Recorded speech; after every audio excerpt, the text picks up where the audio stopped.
Hello students. तो कैसे हैं आप सब? आई होप आप सब ठीक होंगे।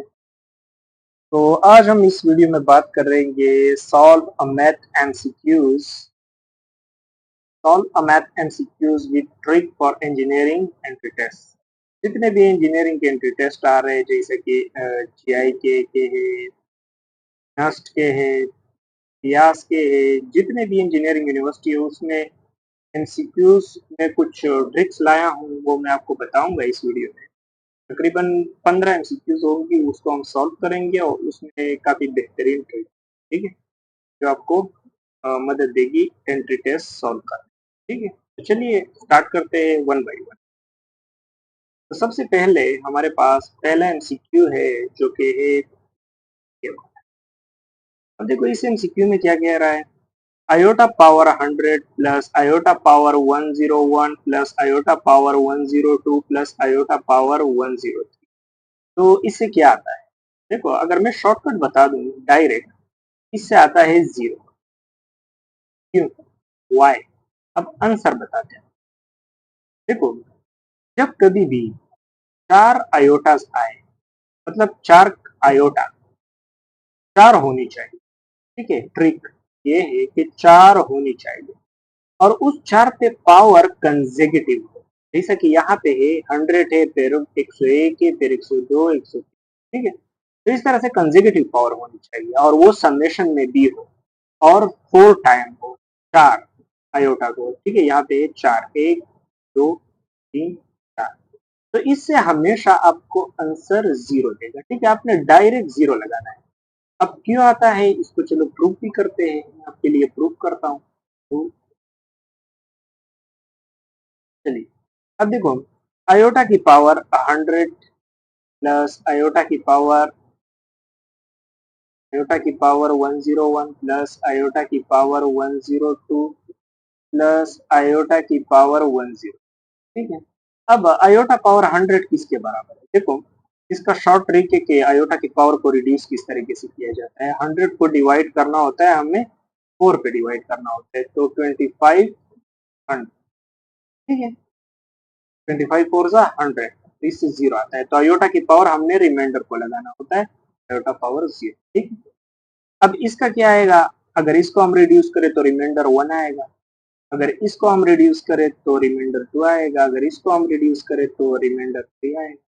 अब इससे क्या आता है? आयोटा पावर जीरो से 1 से आयोटा आता है, इस आयोटा पावर स्क्वायर से 1 आता है, -1 आता है, और इससे जो आता है वो माइनस आयोटा आता है।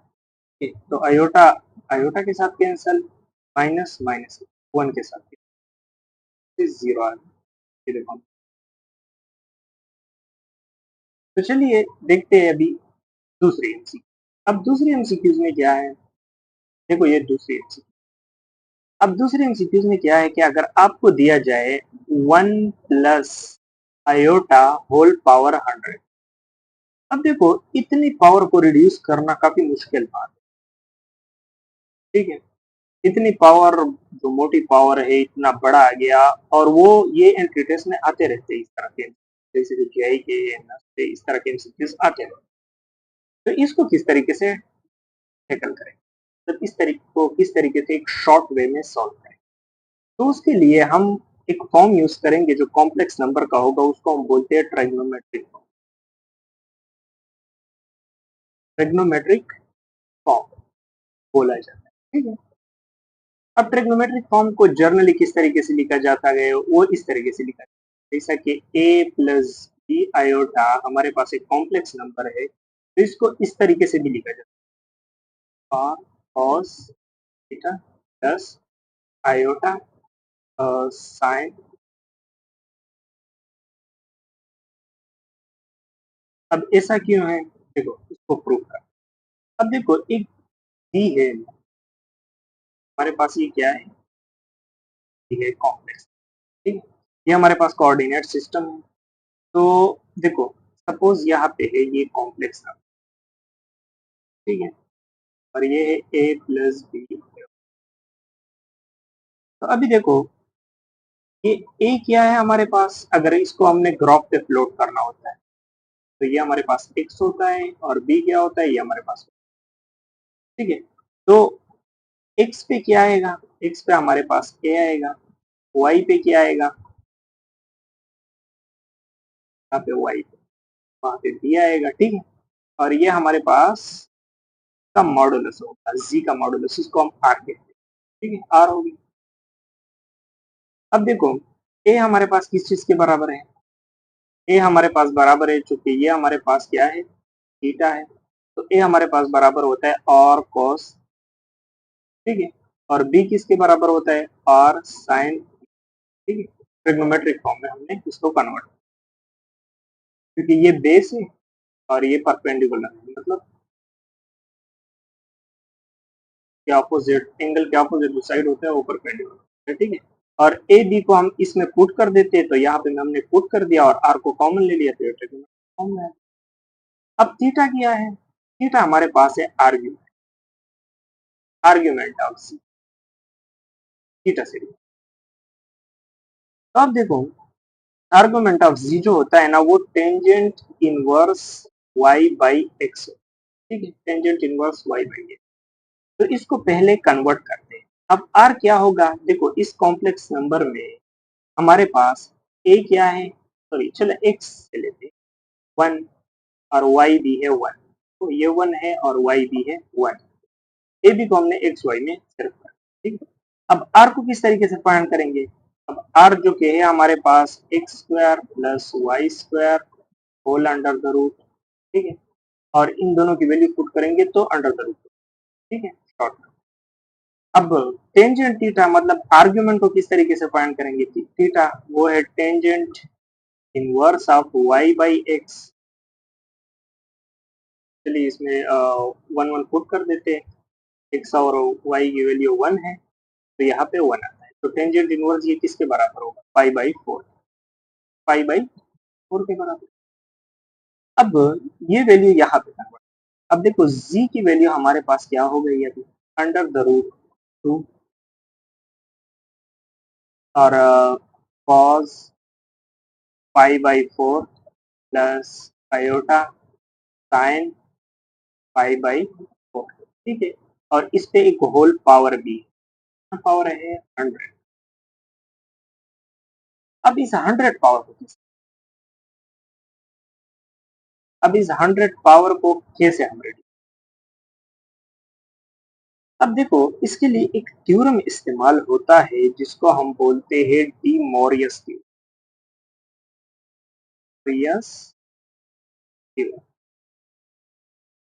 और वो आपने शायद पढ़ा भी होगा। तो डिमोरियस थ्योरम क्या कहता है कि यहाँ पे जितना भी बड़ा पावर आ जाए, वो इस कॉम्प्लेक्स नंबर के जो आर्ग्यूमेंट्स है, ये आर्ग्यूमेंट्स इसके साथ मल्टीप्लाई कर दो, ये हो जाएगा। अब देखो इसके शॉर्टकट वे ये है कि इसको पहले ट्रिग्नोमेट्रिक फॉर्म में कन्वर्ट कर दो, ट्रिग्नोमेट्रिक फॉर्म से ये इसके साथ डायरेक्ट मल्टीप्लाई कर दो। अब अंडर द रूट 2 के पावर तो होगा 100, ठीक है। और cos के साथ भी हम मल्टीप्लाई करेंगे, पाई बाई 4 के साथ मल्टीप्लाई करो 100 को, फिर प्लस आयोटा होगा, साइन पाई बाई 4 के साथ भी मल्टीप्लाई करो 100, ठीक है। और इसको काट दो तो ये आएगा 25, और ये भी आएगा 20, और ये जो इसके साथ काटेगा तो ये होल पावर 50 आएगा, ठीक है। तो 2 power 50 cos 25 pi plus iota sine 25 पाई, तो देखो ये रिड्यूस होगा। अब यहाँ कहीं ना कहीं आपको आंसर दिखाई देगा, तो इसको आप मजीद रिड्यूस कर कॉस्ट को सॉल्व कर, तो ये एक ट्रिक लगा सकते हैं इस तरह के एमसीक्यूज अगर आ रहे हैं, ठीक। चलिए नेक्स्ट देखते हैं, नेक्स्ट। अब नेक्स्ट एमसीक्यूज क्या है, the locus of complex number z whose modulus is unity represent circle ellipse parabola hyperbola. अब देखो यहाँ पे एमसीक्यूज में कह रहा है कि locus of complex number z whose modulus is unity, की मॉडुलस यूनिटी है, क्या मतलब है, देखो इस कॉम्प्लेक्स नंबर की z जो है ना, एक z है, कॉम्प्लेक्स नंबर है, इसका जो मॉडुलस है वो यूनिटी है, तो इसके लोकस, लोकस मतलब लेंथ होता है, ठीक है, जो वो कोऑर्डिनेट सिस्टम में हमने देखा था ना, जो लेंथ था, तो ये इसका लोकस, ठीक है। तो अभी ये क्या रिप्रेजेंट करता है, सर्कल एलिप्स पैराबोला हाइपरबोला, चलिए देखते हैं इसका जो आंसर है वो देखते हैं, ठीक है। अभी इसको क्या, देखो, अब मॉडुलस क्या होता है, x square plus y square whole under the root equal to 1 है, होल अंडर द रूट 1 है। अब taking square on both sides, taking square on both side, ठीक है ना। तो बोथ साइड पे स्क्वायर लेंगे तो क्या बचेगा, x square plus y square is equal to 1, square लेंगे वही 1 होगा। तो ये किस चीज की इक्वेशन है, कॉनिक्स में आपने पढ़ा होगा। ये हमारे पास इक्वेशन है किस चीज की, सर्कल। तो ये सर्कल को रिप्रेजेंट, क्या चाहे आपको एक और सिनेरियो भी देंगे, ये आंसर बस सही। चलिए नेक्स्ट देखते हैं, नेक्स्ट। हाँ ये देखो, अब इस एमसीक्यूज में क्या कह रहा है कि if z is equal to 1, z का mod is equal to 1, then ये किस चीज के बराबर हो। अगर आपको ऐसे एमसीक्यूज आ जाए कि इफ z का मॉड 1 के बराबर है तो ये किस चीज के बराबर, सॉल्व करते हैं, सॉल्व। अब देखो z प्लस 1 है, ठीक है, z प्लस 1 मैंने लिया सपोज, ओके। तो 1 किस चीज के बराबर है, अब देखो ये वाला पार्ट मैंने लिया है, अब टेक्निकली मैं आपको सॉल्व कर देके कह रहा हूँ। अब z है प्लस, तो मैं लिख सकता हूँ z मॉड, बिल्कुल लिख सकता हूँ। अब देखो क्योंकि z मॉड 1 के बराबर है, यहाँ पे इन्होंने दिया हुआ है, तो 1 की जगह मैं z मॉड लिख सकता हूँ। अब यहाँ पे z प्लस, z मॉड को मैं z इंटू z का कंजुगेट लिख सकता हूँ। अब ये क्यों लिख सकता हूँ,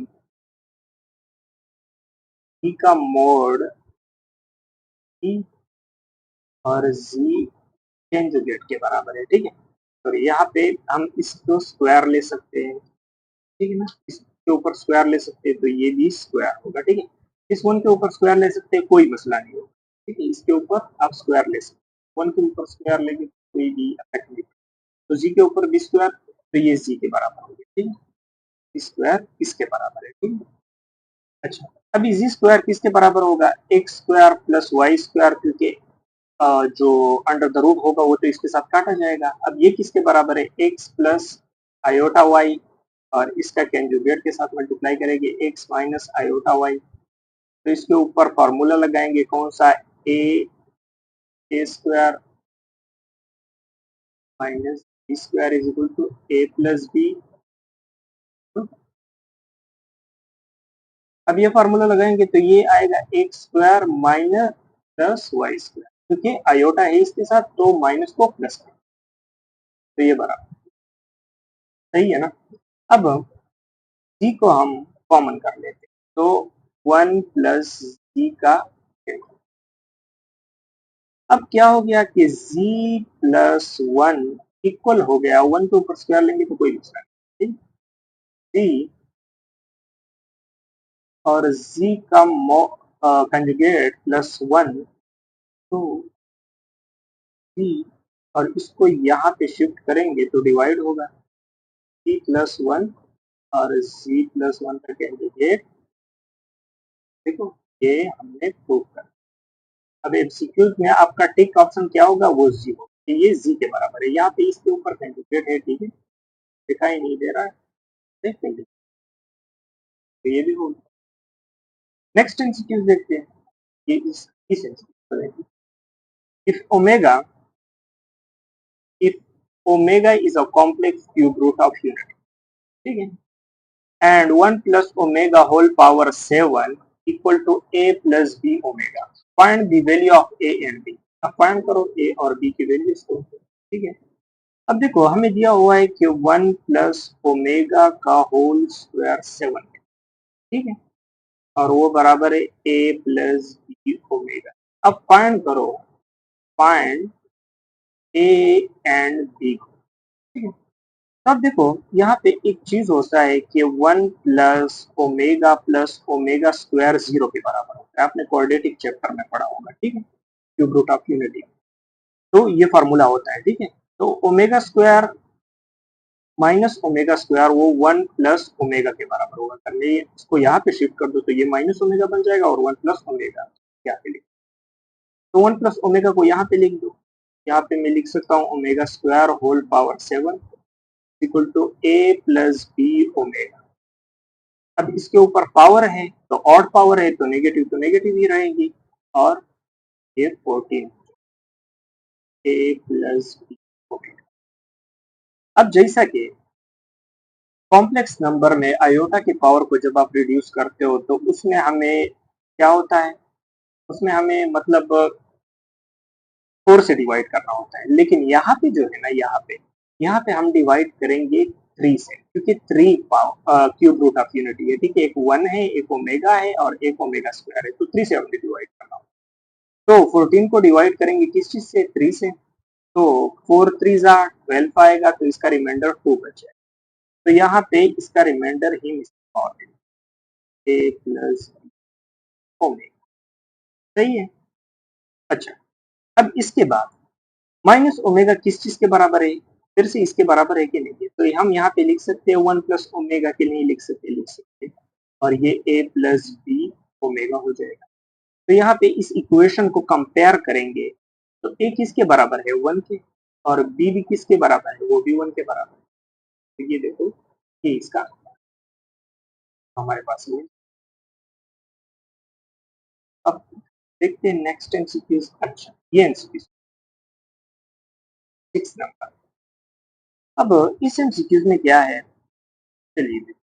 अब यहाँ पे कह रहा है कि इफ एक मैट्रिक्स दिया है is anti symmetric matrix, then find a plus b plus c plus d plus e plus f is equal to question. ठीक है, अब हमारे पास एंटी सिमेट्रिक मैट्रिक्स। अब एंटी सिमेट्रिक मैट्रिक्स का मतलब होता है स्क्यू सिमेट्रिक मैट्रिक्स। तो स्क्यू सिमेट्रिक मैट्रिक्स में क्या होता है, इसका जर्नल फॉर्म क्या होता है,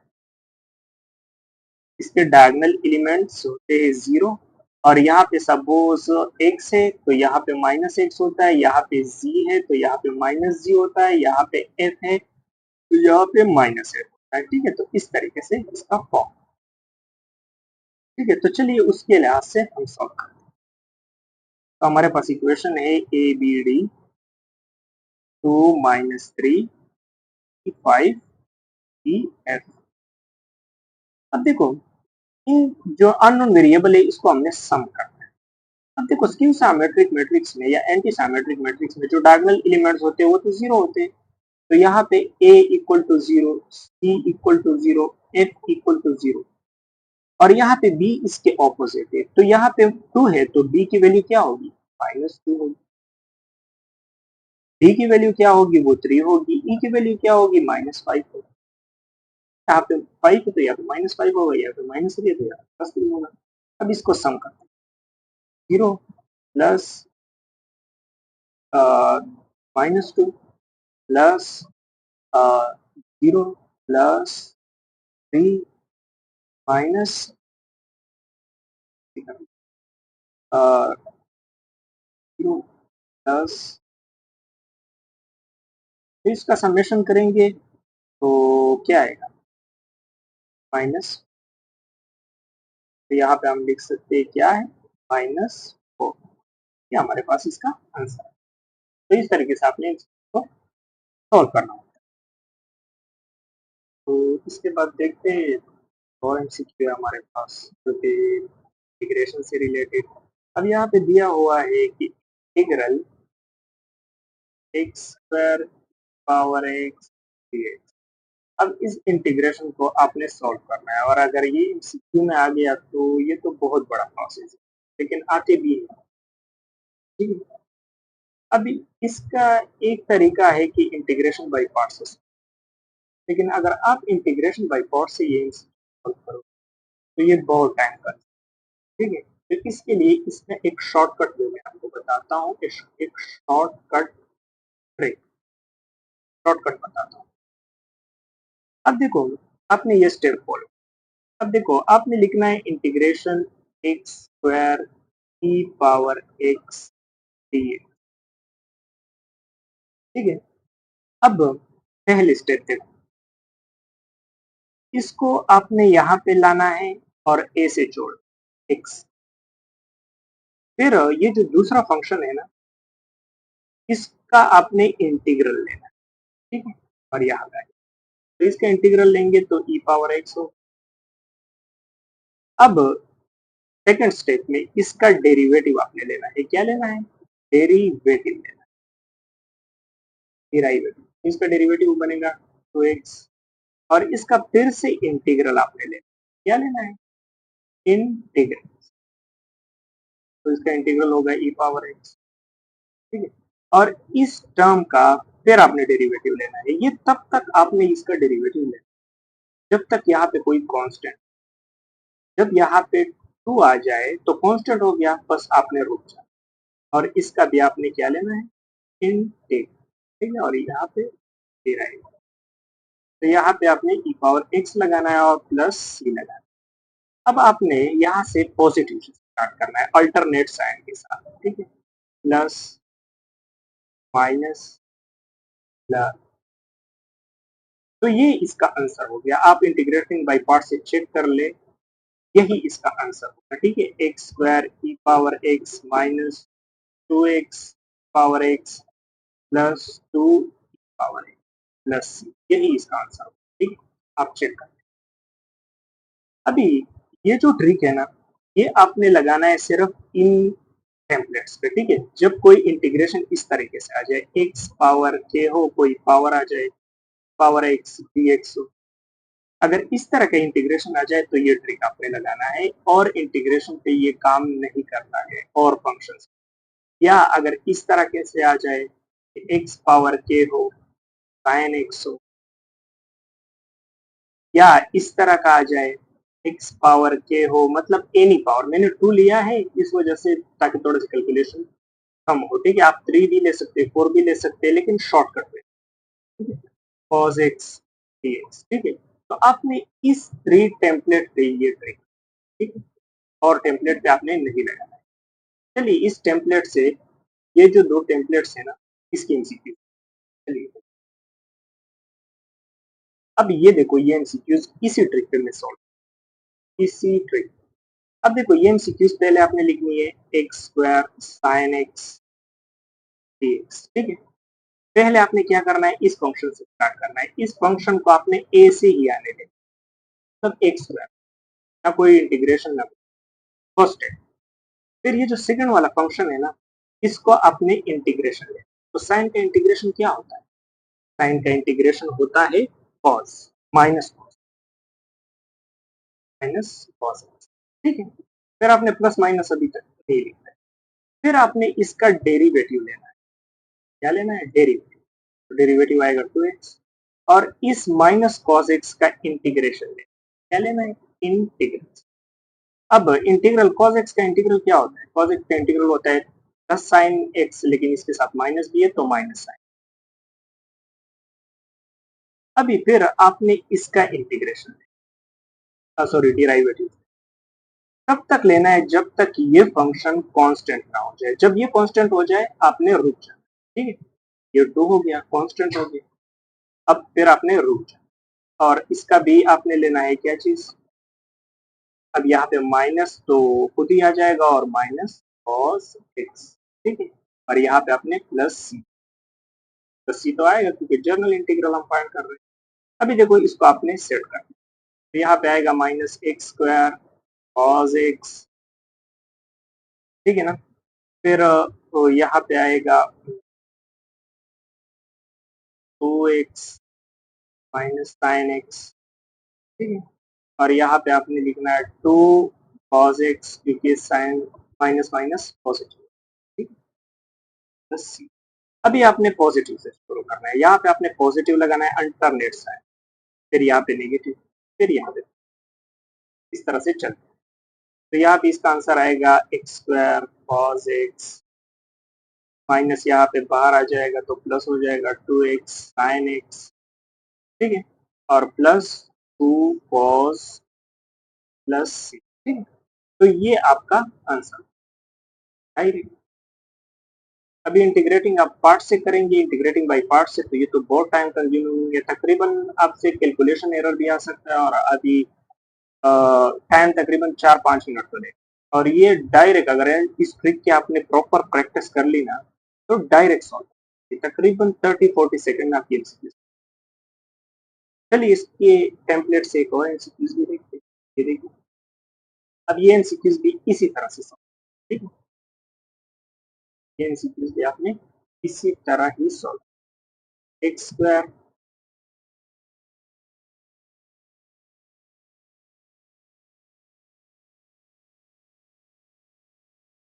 साइन एक्स है dx, ठीक है।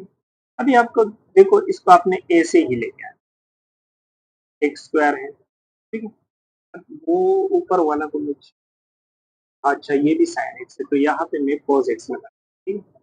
यहाँ पे ये cos एक्स है, तो ये क्या है cos, ठीक है। तो यहाँ पे इसको ए से ही लेके आना है फर्स्ट स्टेप में। फिर सेकंड स्टेप में आपने क्या करना है, इसका इंटीग्रल लेना है। तो cos का क्या होगा, साइन एक्स होगा। फिर आपने इसका डेरिवेटिव लेना है, क्या लेना है डेरिवेटिव, तो एक्स होगा। फिर आपने इसका इंटीग्रेशन लेना है, इंटीग्रल लेना होगा। तो इसका इंटीग्रल क्या आएगा, माइनस कॉस एक्स, ठीक है। फिर आपने इसका डेरिवेटिव लेना है, तो आएगा तो कांस्टेंट हो गया, आपने रुक जाना है और इसका इंटीग्रल आपने लेना है, ठीक है। तो यहाँ पे माइनस और साइन और प्लस सी होगा, ठीक है। तो यहाँ पे पॉजिटिव फिर नेगेटिव फिर पॉजिटिव, ठीक है, अल्टरनेट साइन। तो इसको लिखते हैं।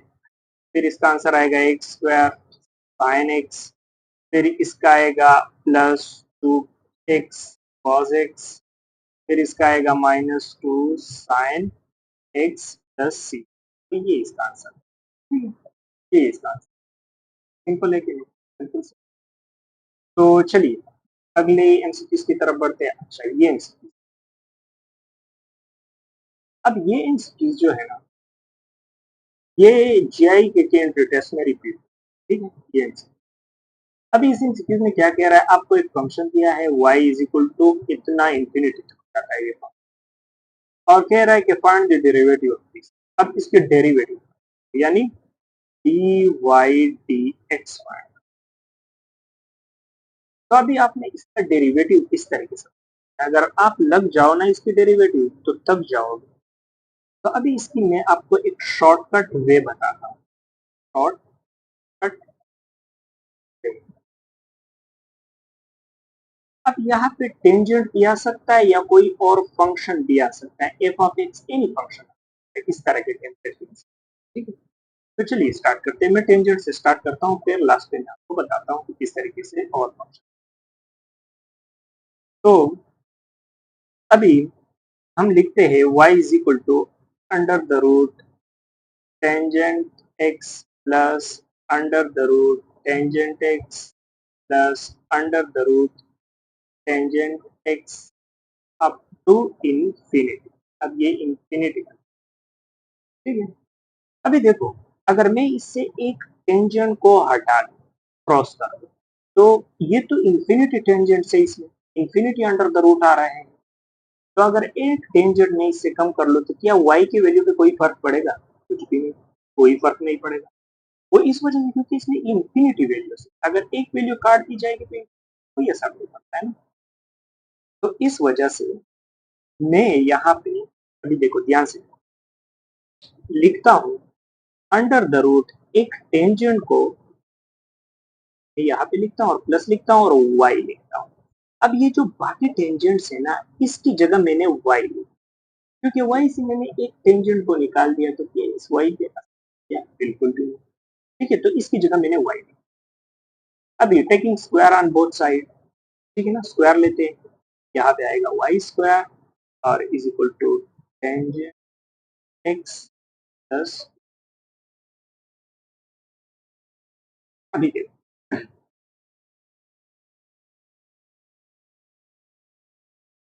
अभी इसके बाद आपने क्या करना है, अभी इसका आपने डेरिवेटिव क्या लेना है, डेरिवेटिव। अब इसका डेरिवेटिव लेंगे तो क्या होगा, d d x y square, और इसका आपने लेना है d d x tangent x plus y. इसका क्या होगा, two y d y d x, ये इसका डेरिवेटिव डायरेक्ट, ठीक है। और इसका डेरिवेटिव क्या होगा, टेंजेंट का होगा सेकेंड स्क्वायर एक्स और वाई का क्या होगा डी वाई। अब मुझे क्या फाइंड करना है, इसमें क्या फाइंड करने की बात हो रही है, find d y d x. ठीक है, तो यहाँ पे मैं डी वाई, इस डी वाई डी को वहां पे शिफ्ट करता हूँ। ठीक है, तो ये आएगा क्या, two y d y x minus d y d x is equal to second square. ठीक है, अब इससे डी वाई और डी एक्स कॉमन करता हूँ, तो two y minus one equal to second square x. ठीक है, तो यहाँ पे हो जाएगा डी वाई डी एक्स और इसको वहां पे लिख, ठीक है, second square x divided by two y minus, ये देखो शॉर्टकट आपने इसकी डेरिवेटिव फाइंड कर ली आंसर, इतना जल्दी। अभी देखो इसका और शॉर्टकट आप कर सकते हो। ठीक है, आप एक फॉर्मूला याद करो कि इसका डेरिवेटिव अगर आपने निकालना है ना डी वाई टी, तो आप एक फॉर्मूला याद करो, एफ प्राइम ऑफ एक्स यानी डेरिवेटिव ऑफ फंक्शन और टू वाई माइनस वन, ये फॉर्मूला बस सिर्फ याद करो। अब ये एफ प्राइम क्या है, अब मैं आपको, ये जो टेंजेंट एक्स यहाँ पे लिखा हुआ है ना, ये टेंजेंट एक्स, तो यहाँ पे कोई एफ ऑफ एक्स भी आ सकता है, यानी कोई और फंक्शन। यहाँ पे साइन एक्स आ सकता है, यहाँ पे कॉस एक्स आ सकता है, यहाँ पे सीकेंट एक्स आ सकता है, यहाँ पे टेंजेंट एक्स आ सकता है, यहाँ पे एक्स आ सकता है, यहाँ पे एक्स स्क्वायर आ सकता है, यहाँ पे एनी फंक्शन आ सकता है। ठीक है, तो उस फंक्शन जो इसके अंदर आएगा और इस तरह का टेम्पलेट होगा, तो आपने यहाँ पे उस फंक्शन का, जैसा कि एक्स स्क्वायर है, तो अब एक्स स्क्वायर को मैं किस तरीके से सॉल्व करूंगा, अब एक्स स्क्वायर का डेरिवेटिव आपने लेना है, ये सिर्फ एक उस फंक्शन का डेरिवेटिव लेना है ना, उसको ऊपर लगाना है इसकी जगह। ठीक है, टू एक्स और टू वाई माइनस वन, इसका डेरिवेटिव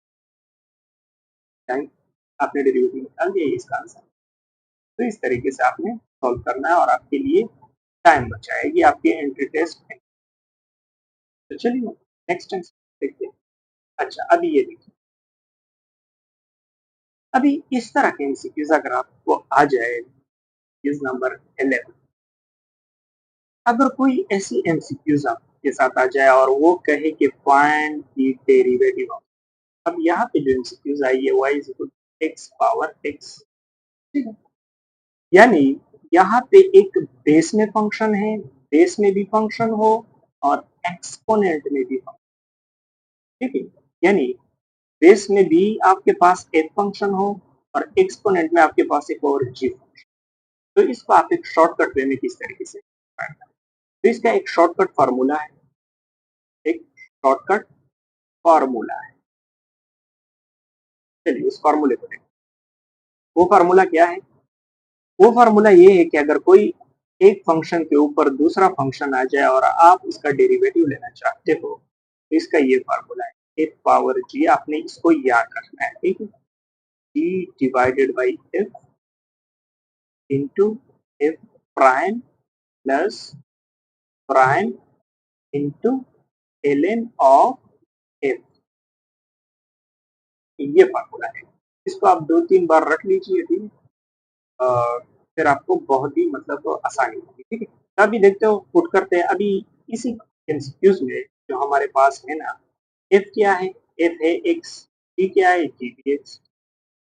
तो यहाँ पे पुट करते हैं इस फार्मूले में, direct x power x, x divided by x dot F prime. अब एफ हमारे पास एक्स है तो इसका डेरिवेटिव वन है, जी क्या है, जी भी एक्स है तो इसका डेरिवेटिव भी वन है, और एल एन क्या है, एल एन है, और एफ क्या है, एक्स है। तो यहाँ पे इसका आंसर ये और ये भी काटेगा, तो one plus l n of x, ये इसका आंसर काट कर।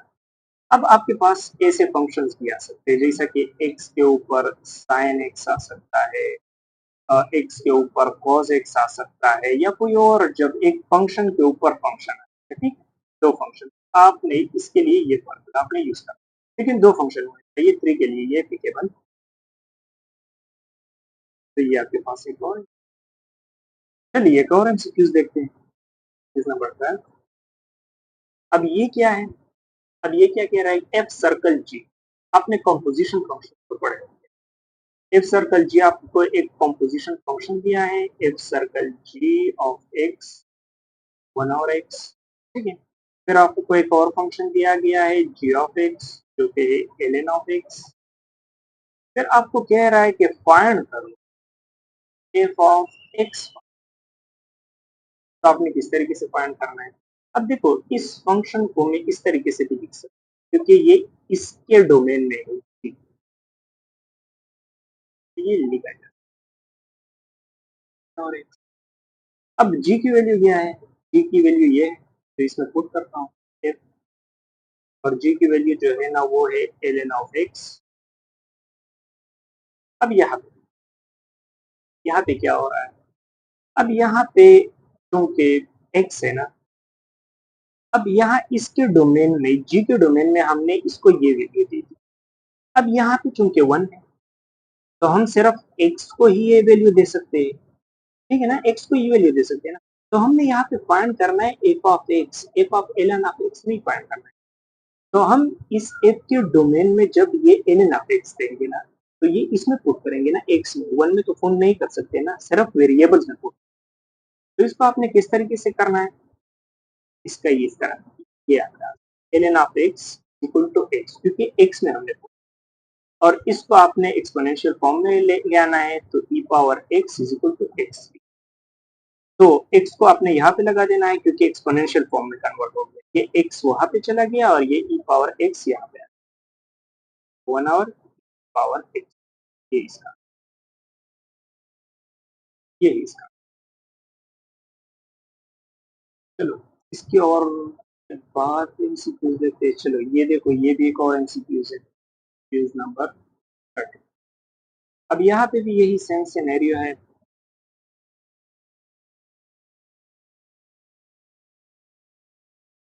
if if circle g of x x square है और यहाँ पे है f of x is equal to tan of x।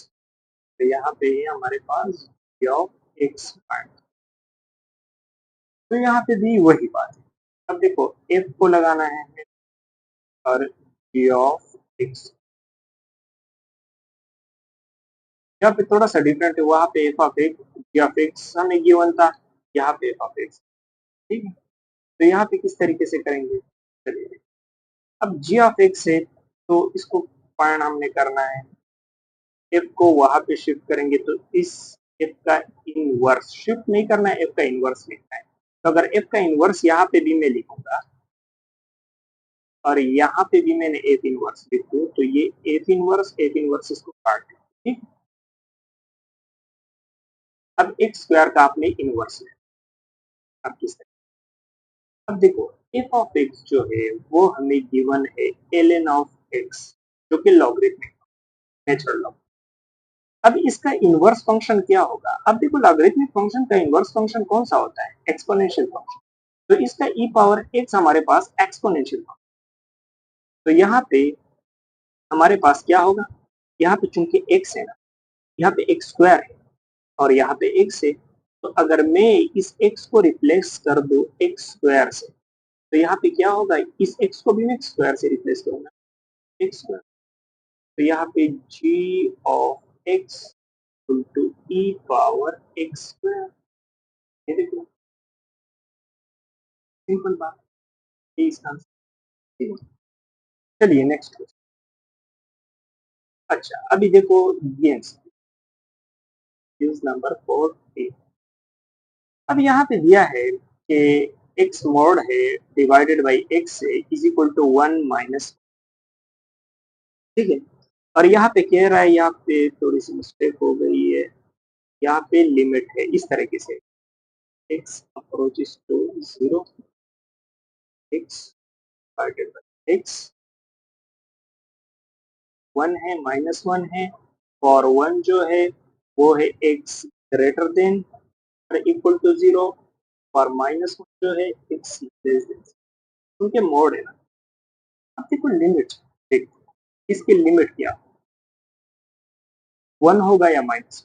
अब देखो, अब देखो जब x ग्रेटर देन और इक्वल टू 0 होगा तो x हमारे पास पॉजिटिव रहेगा, तो इसका लिमिट क्या होगा, x 0। यहाँ पे पॉजिटिव x होगी ना, x डिवाइडेड बाई x, तो ये इसको काटेगी, यहाँ पे लिमिट x अप्रोचेस टू 0 और यहाँ पे 1 होगी और इसकी होगी 1। और अगर x लेस देन 0 का मतलब लेफ्ट हैंड साइड से, तो हमारे पास माइनस एक्स होगा, तो यहाँ पे इसकी limit x approaches to 0 minus x divided by x, इसको काटेगी, लिमिट होगा x 0 माइनस 1 माइनस। अब देखिए, अब यहाँ पे क्योंकि लिमिट हम निकाल रहे हैं 0 है, ठीक है, तो लिमिट कब एप्लीकेबल होती है, जब इसकी लेफ्ट हैंड साइड लिमिट और राइट हैंड साइड लिमिट बराबर होती है। अब इसकी लेफ्ट हैंड लिमिट क्या है, राइट हैंड लिमिट क्या है, पॉजिटिव, और लेफ्ट हैंड लिमिट नेगेटिव, ठीक है ना, नेगेटिव से अप्रोच। तो x जब ग्रेटर देन 0 होता है मतलब राइट हैंड लिमिट, ठीक है, वो -1 +1 आता है, और जो इसका लेफ्ट हैंड लिमिट देखा जाए वो -1, तो ये तो बराबर नहीं है, right hand limit not equal to left limit, ठीक है ना, तो इसका लिमिट एग्जिस्ट नहीं, यहाँ पे इसका आंसर होगा डज नॉट एग्जिस्ट, का लिमिट एग्जिस्ट नहीं करता, ठीक है। अब इसके बाद अगर आपको कहा जाए कि इसका राइट हैंड लिमिट क्या, हाँ तो राइट हैंड लिमिट इसका 1 है। अगर इसका लेफ्ट हैंड लिमिट आपसे पूछा जाए, यानी यहाँ पे कोई पॉजिटिव लिख दी जाए तो राइट हैंड लिमिट के लिए, नेगेटिव लिख दी जाए तो लेफ्ट हैंड, तो लेफ्ट हैंड लिमिट तो यहाँ। अब एक और एक्स्ट्रा एमसीक्यूज है यहाँ पे, जो है ना, कि लिमिट के साथ है कि अगर आपको दिया जाए कि what is the limit of under the root x, x approaches to 0, 0 पे अंडर द रूट एक्स की लिमिट क्या है, तो बहुत स्टूडेंट गलती करते हैं कि यहाँ पे 0 लगाए, ये गलत है। ये क्यों गलत है, इसका लिमिट एग्जिस्ट ही नहीं करता है, नॉट एग्जिस्ट, वो क्यों, क्योंकि देखो, अगर